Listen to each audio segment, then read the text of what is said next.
sæl hérna meginn á nýju förum yfir helstu fréttir dagsins eftir andartak en það er komið að veðri. Mér sýnist í fljótu bragði að það sé að lægja á landinu en það er betra að láta sérfræðinginn um þetta. Hér er Elisabeth.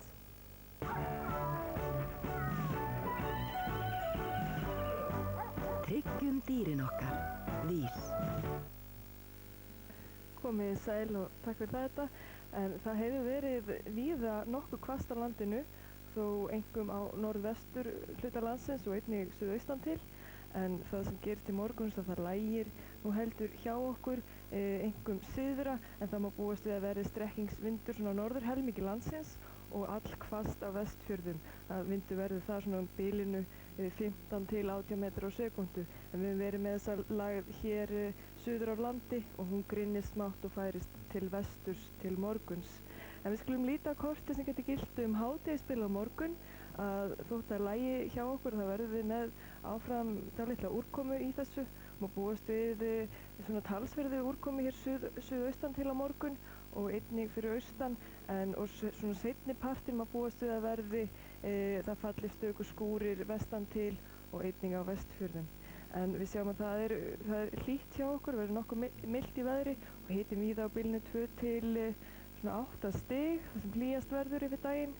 En eins og við sjáum á litnum að þessi græni litur sem þekur hér norðurhelming landsins nánast tákna vind á bilinu 10 til 15 metrar á sekúndu og svo guli hér sem fer hérna yfir vestur og vestfirði að það er 15 til 18 metrar á sekúndu. En við sjáum að það verður mun hægari vindur syðra á morgun. En við skulum líta því næst á horfurnar fyrir sunnudag.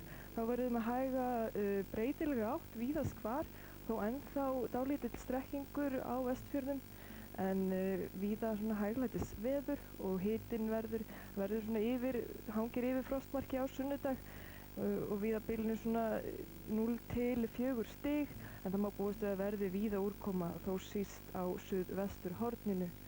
En á mánudag þá verðum við með hægan vind, hæg suðlæg átt, vægt frost fyrir norðan en það verður úrkomi lítið svona framan af degi en það gæti farið að dropa svona á höfuðborginni seint á mánudagskvöld og það hvessir einnig.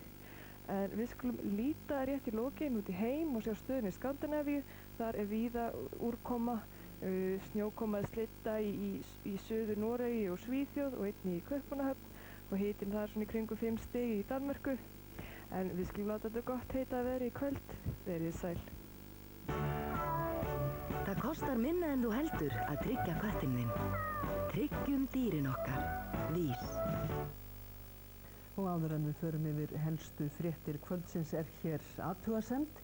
Í fréttum niðurstöðu dómsmáls Vilhjálms Bjarnasonar gegn fyrrverandi stjórnarmönnum í Glitni birtist mynd af Þorsteini Má Baldvinssyni, fyrrverandi stjórnarformanni Glitnis. Þorsteinn Már tengist þessu dómsmáli ekki og er beðinn velvirðingar á myndbirtingunni. En í fréttum var þetta helst. Geir H. Haarde lýsti því óvænt yfir í dag að hann hygðist hætta sem formaður Sjálfstæðisflokksins vegna krabbameins. Allt bendir til að þingkosningar verði 9. maí í vor. Þingflokkur Sjálfstæðismanna vill að kosið verði þann dag.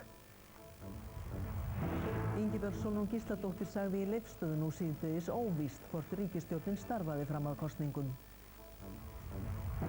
Þingmenn Sjálfstæðisflokks eru slegnir yfir veikindum formannsins. Hann fer í aðgerð erlendis eftir mánaðamót. Ráðherrarnir Þorgerður Katrín og Guðlaugur Þór þykja líklegir formannsframboð sem og þingmennirnir Bjarni Benediktsson og Kristján Þór Júlíusson. Og við hugum að dagskrá kvöldsins í lokin. Hér strax á eftir mæta félagarnir Auddi og Sveppi með alveg glænýjan þátt sem verður framvegis á föstudögum hjá okkur. Strax á eftir þeim er svo komið að loga í beinni og klukkan 20:55 er það Væbátt. Klukkan 10 sýnum við grínmynd sem heitir Bírfest. Nú fréttum er lokið á þessu föstudagskvöldi. Takk fyrir að vera með okkur í kvöld og verið bless.